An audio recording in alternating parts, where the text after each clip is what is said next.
of Roman history, there's one name that always seems to spark a mix of shock, fascination, and disbelief.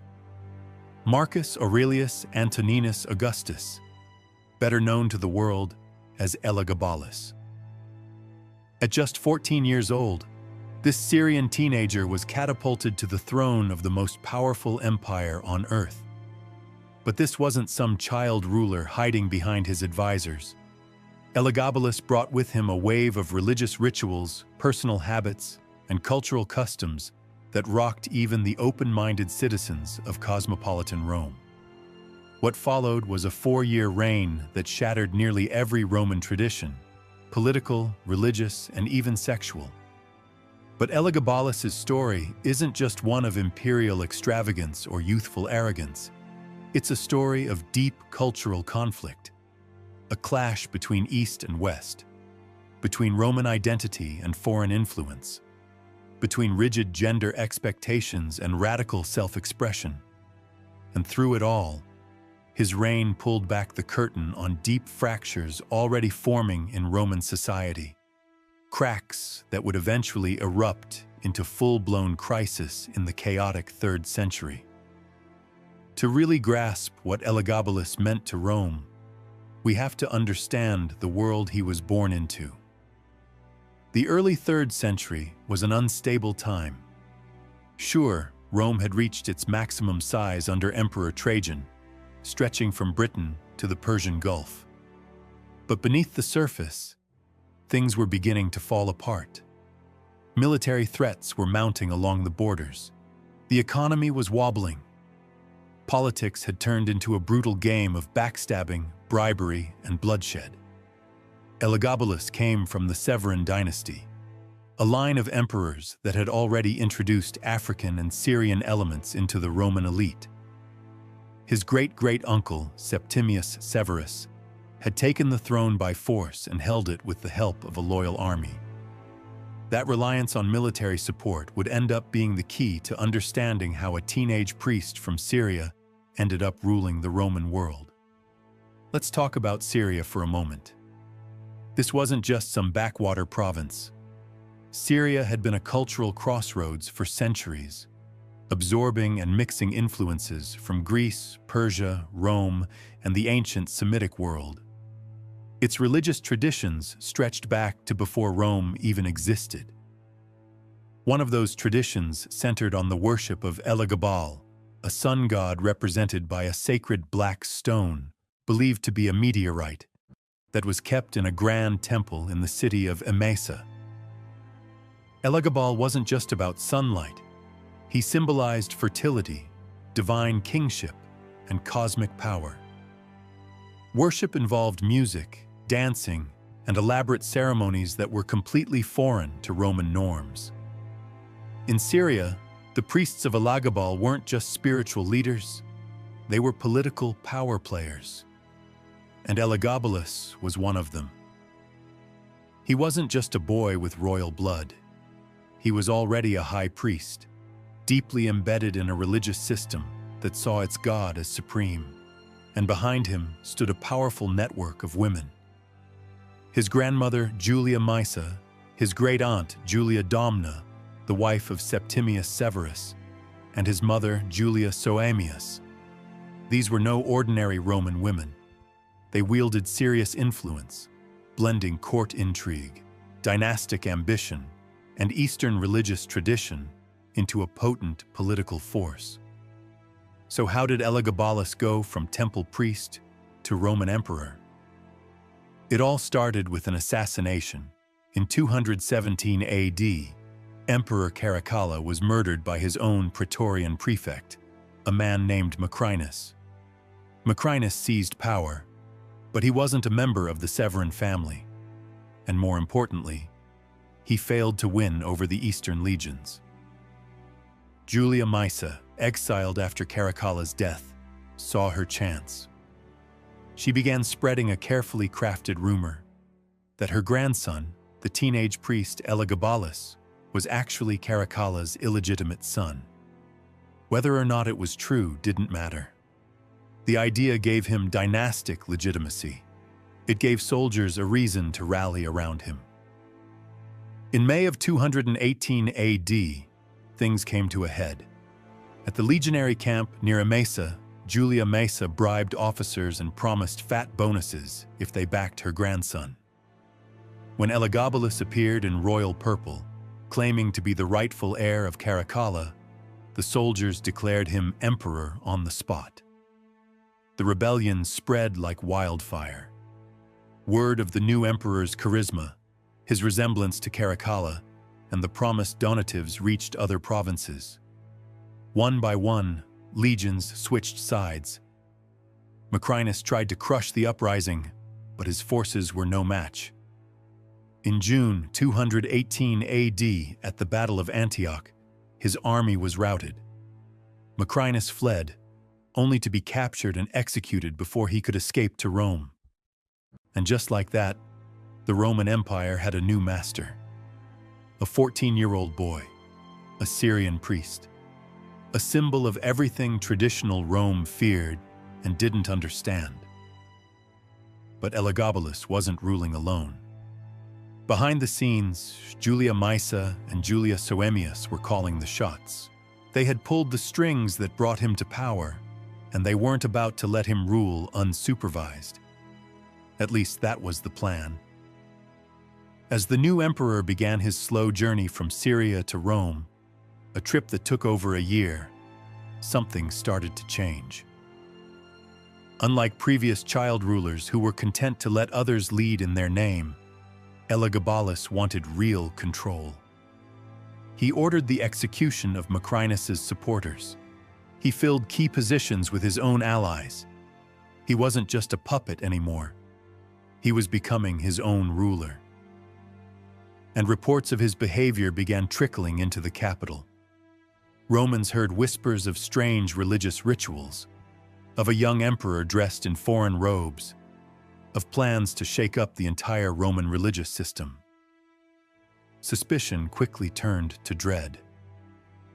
When Elagabalus finally arrived in Rome in 219 AD, it wasn't with the swagger of a Roman general.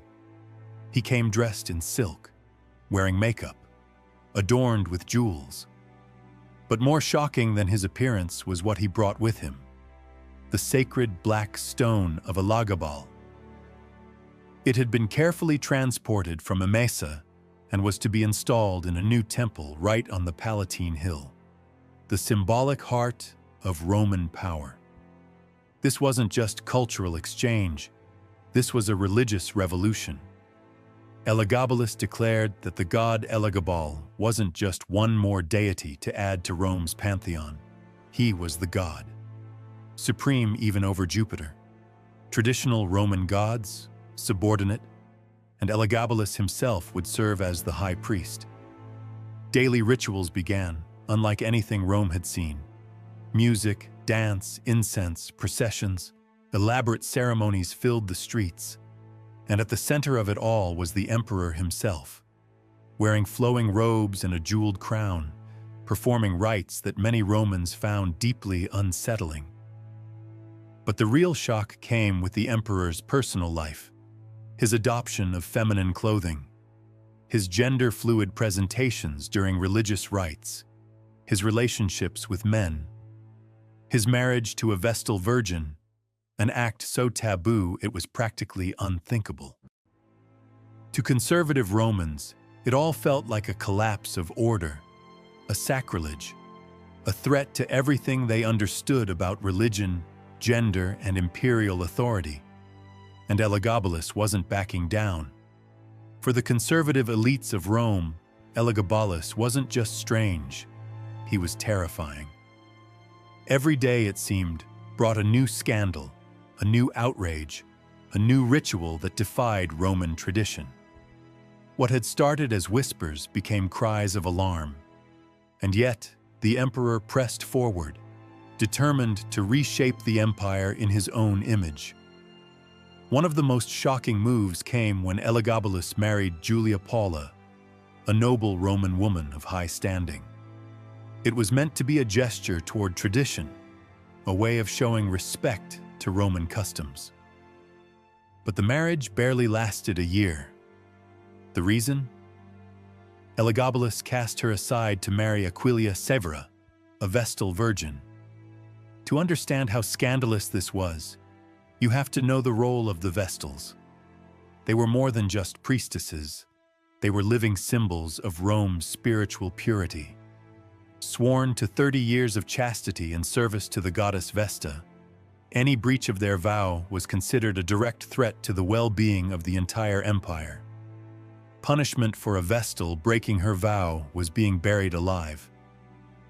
So when the emperor not only seduced a Vestal but married her, it was seen as nothing short of sacrilege, and he wasn't done. Historical sources like Cassius Dio and the Historia Augusta claim that Elagabalus later married men. He took a charioteer named Heracles as a partner and later had a relationship with an athlete named Zodicus. These weren't secret affairs. He held public wedding ceremonies, often casting himself in the role of the bride. He wore makeup and wigs. He dressed in silk gowns. In the palace, he reportedly asked to be addressed as Empress rather than Emperor. According to some accounts, Elagabalus even sought out doctors who could surgically alter his body. He promised vast rewards to anyone who could perform what we'd now recognize as gender reassignment surgery. Historians still debate whether these stories are exaggerated or slanderous, but one thing is clear. The emperor's identity and behavior were profoundly disruptive to Roman norms. This wasn't just personal eccentricity. It was a political problem. And it was growing worse. The Roman Senate, already skeptical of the Syrian dynasty, found itself forced to attend rituals they saw as degrading. Senators who had once presided over debates and military strategy were now expected to watch Eastern religious dances and incense-soaked ceremonies that felt more like theater than faith. And Elagabalus's relationship with the military. That was deteriorating fast. Unlike emperors before him, he had no interest in military campaigns or frontier defenses. He didn't march with the legions or lead great conquests. His only real concern was keeping the Praetorian Guard, the elite soldiers stationed in Rome, loyal. And he did that the only way he knew how, with money. He handed out lavish donatives, rewarded their leaders, and expected obedience in return. But loyalty bought with gold is never stable. The officers resented seeing inexperienced civilians, especially priests, promoted over seasoned commanders. They hated being dragged into religious processions instead of drilling troops or planning defenses. And they watched, with growing concern, as Rome's enemies, barbarian tribes along the borders, grew bolder while the emperor paraded around in robes, chanting prayers to a black stone. Back in the capital, things weren't much better. Elagabalus's spending was out of control. The treasury was bleeding money. Massive funds were poured into building temples, importing exotic animals for sacrifices, and throwing extravagant banquets. These weren't ordinary Roman feasts either. They were spectacles. Guests were treated to courses that included flamingo tongues, peacock brains, and snow imported from mountaintops. Entertainment ranged from sensual dances to bizarre performances that many described as obscene. And the emperor loved every minute. He would change outfits multiple times in a single evening. Sometimes he dressed as a goddess, other times as a bride, always dripping in gold, silk, and gemstones. The palace became a stage for non-stop performances, and every visitor, senators, generals, even foreign ambassadors, had to play along. Some adapted. They gritted their teeth and bowed during the rituals. They smiled at the feasts. But others started plotting. Even members of his own family were growing nervous. Julia Maesa, the grandmother who had orchestrated Elagabalus's rise, began to realize that his reign was spiraling out of control. The goal had been to restore her family's power, not destroy Roman tradition. Now she saw that her grandson's extreme behavior might cost the dynasty everything. She wasn't alone. Provincial governors were reporting rebellions in the Western territories. Local populations resisted the religious reforms being forced on them. Traditional Roman temples were being rededicated to Elagabalus, and people weren't happy about it. In some areas, there were protests. In others, open revolts. Elagabalus responded the only way he knew how. More force, more rituals, more pressure. He increased penalties for refusing to worship Elagabalus. He demanded that Roman festivals be altered to include his deity. Even the gladiatorial games were transformed. Less fighting, more ceremony. Audiences grew bored, then angry. The empire was slipping, and behind the scenes, Julia Maesa was already planning a solution. She had another grandson, Alexander Severus, younger, quieter, more Roman in appearance and behavior. He hadn't been involved in the wild religious changes, and crucially, he was popular with the military. Julia Maesa saw her chance. If she could quietly build support around Alexander, she could remove Elagabalus without losing the Severan hold on power. Slowly, she began making her move, talking to senators, praetorian commanders, key members of the court. And as the conspiracy grew, Elagabalus grew more unstable. Historical sources describe him becoming paranoid and erratic. He lashed out at critics. He ramped up the ceremonies. He punished anyone he suspected of disloyalty. He began isolating himself, surrounded only by a shrinking circle of loyalists and flatterers. By early 222 AD, it was clear. The situation couldn't continue. The Praetorian Guard, once his shield, had turned cold. Julia Maesa's influence was everywhere. And even in the palace, people were choosing sides. Then came the final move. In March, Elagabalus and Alexander Severus went together to the Praetorian camp. Officially, it was to address the troops. Unofficially, it was an ambush. The guards had already declared their support for Alexander. When Elagabalus arrived, he found himself surrounded by soldiers who no longer obeyed his commands. He shouted orders, no one moved. He tried to run, but it was too late. The conspirators struck. Elagabalus was just 18 when he was dragged down and killed. His mother, Julia Soemius, was murdered alongside him. No trial, no ceremony, just blood in the dirt. And in death, the rejection of everything he had represented was just as brutal. His body wasn't cremated. It wasn't given a tomb. It was dragged through the streets, jeered at by the public, and finally dumped into the Tiber River. The final insult. A disposal reserved for traitors and criminals. With Elagabalus gone, Rome moved quickly to wipe away every trace of his chaotic rule. The sacred black stone of Elagabalus, once paraded through the streets and installed in a lavish temple, was shipped back to Syria. The temples built in honor of the Syrian sun god were either destroyed or rededicated to Roman deities.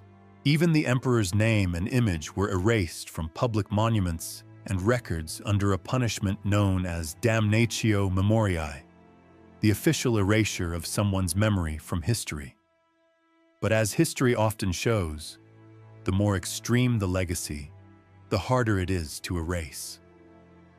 While the Roman state tried to pretend Elagabalus had never existed, his reign left deep scars and lingering questions. Who really held power in the empire? Could Roman identity survive the pull of Eastern traditions? And how far could an emperor go before even his own protectors turned against him? The answer, in Elagabalus's case, was not very far. His successor, Alexander Severus, was the anti-Elagabalus in every way. He was young, yes, but soft-spoken, Roman-looking, and obedient to his advisors. He took no personal role in religious ceremonies. He re-established military discipline. He distanced himself from anything that even hinted at his cousin's rule.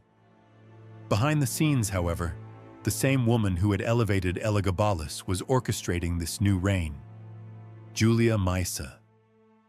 Alongside her daughter Julia Mamaea, Alexander's mother, she pulled the strings, now more careful than ever to avoid the kind of flamboyant overreach that had doomed her first imperial experiment.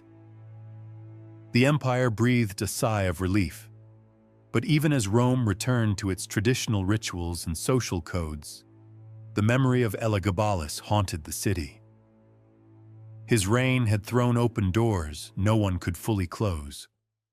Conversations about gender, religion, and identity, though quickly suppressed, had been stirred up in ways that wouldn't be forgotten.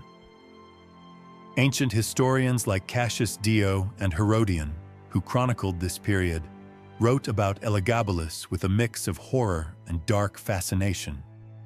He was portrayed as depraved, insane, possessed by foreign gods and corrupt passions. But beneath their disgust, one can also sense fear.